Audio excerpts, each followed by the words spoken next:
Good evening, everyone. Today, my lecture topic is police reforms. Last year, we have seen the custodian death of the father and the son by the Tamil Nadu police, and also the encounter of the gangster of the Uttar Pradesh, which has the political connections. So, these kind of incidents put the question mark on the ability and the effectiveness of the police system and the justice system given to the people by the police.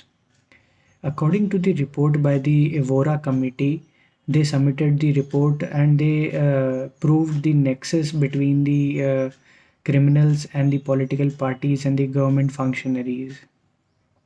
So, they also mentioned in the report that the mafia in the today's time are running the similar network as the government is running, and they have the parallel government running like the other states are having.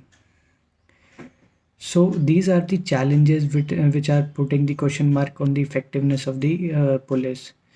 Let's see what are the actual issues which the police is facing and the reforms which need to be urgently considered.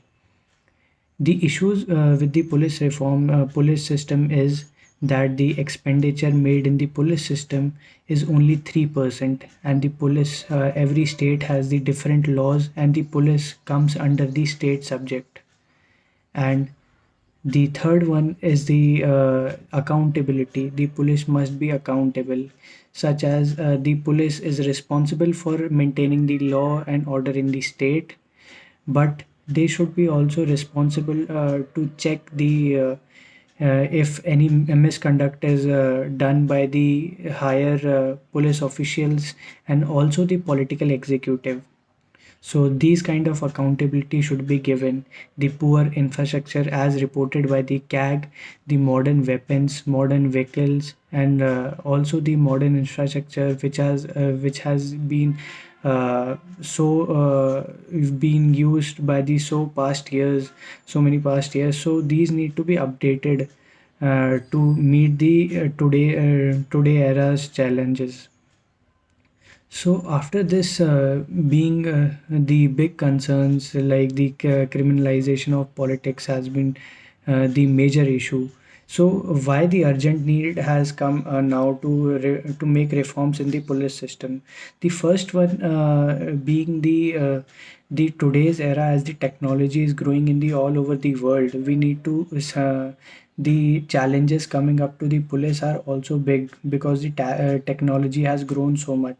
So to tackle these, we need to update our police system also to tackle the new challenges such as cyber crime is so much in the reported in the today's era.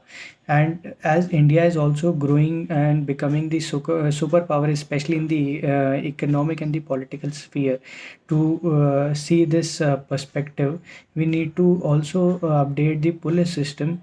We can't keep the police system in the old frame which used to be in the British era.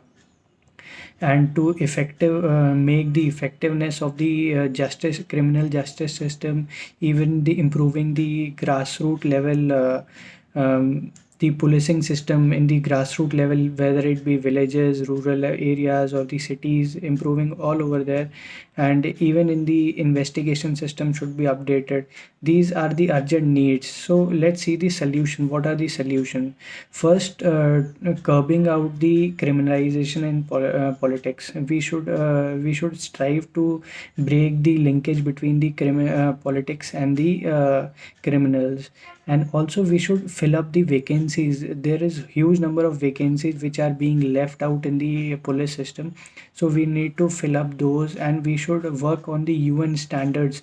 According to the UN standard, there should be 222 policemen on the per lakh people, but in India we have only 137 policemen over 1 lakh people. So there is a huge shortage of policemen.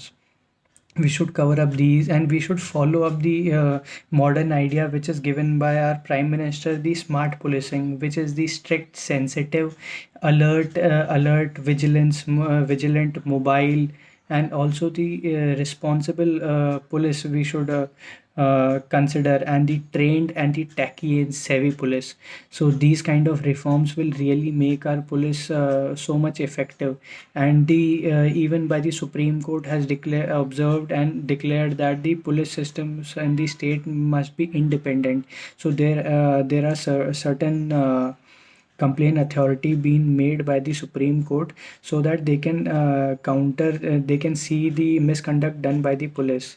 So at last, I would like to conclude by saying that these reforms are urgently required to make the effective police system, and so that the people of the country should be in the safe environment. They should feel safe to approach the police, and these if these reforms are urgently made, this would really benefit the citizens of India and make the India prosper in the global level also. Thank you. Good evening, gentlemen. My name is Govinda Rana. As you often heard that there is always space for the best, or there is always scope for the improvement. So, in the similar context, my today lecture topic is police reforms in India. Gentlemen, I would like to start my lecture by giving you a very short introduction about it. So, first of all, talking about the reforms. Reforms are basically the the small changes or the enhancements in the present system in order to perform better or in order to increase the effectiveness of any situation. So, why are we talking about the police reforms? Because right now, this is a time where India needs police reforms in our country in order to perform better or in order to establish a better internal structure within the country. As there are various reasons behind this, it has been clearly seen over the past few years that the effectiveness of police or the functioning of police has been reduced very much. People do not actually trust police, but they fear from the police. Now, there are various factors behind this as well. The first and the primary factor is the influence of political structure in the police forces. As we know that police is an independent authority which should be act independently, but there is a lot of political influence from the lot of political leaders over the police, because of which the police is not able to work properly. But apart from this, there are other reasons, like there is a nexus connection in between the police forces or the mafias or the and the government functionaries as well. So, in order to improve the functioning of the police, we definitely need to cut down this nexus system as well. So, gentlemen, in my opinion, if we want to break down this system, or if we want our country to survive more and have a good environment of a justice system, then definitely we need some steps. Like, first of all, definitely there should be such policy or reform should be there where the political influence over this over the police should be reduced as low as possible. And apart from this, there should be a policy of incentivization or the praisement to the police whenever they do a good work. So overall, on a conclusion note, I would like to say that this is the time when India needs to wake up, and there is a much need of reforms right now for the police forces. Hopefully, we'll look forward towards it because it's a serious issue, and definitely we'll come up with some alternative solutions. Thank you. Jai Hind.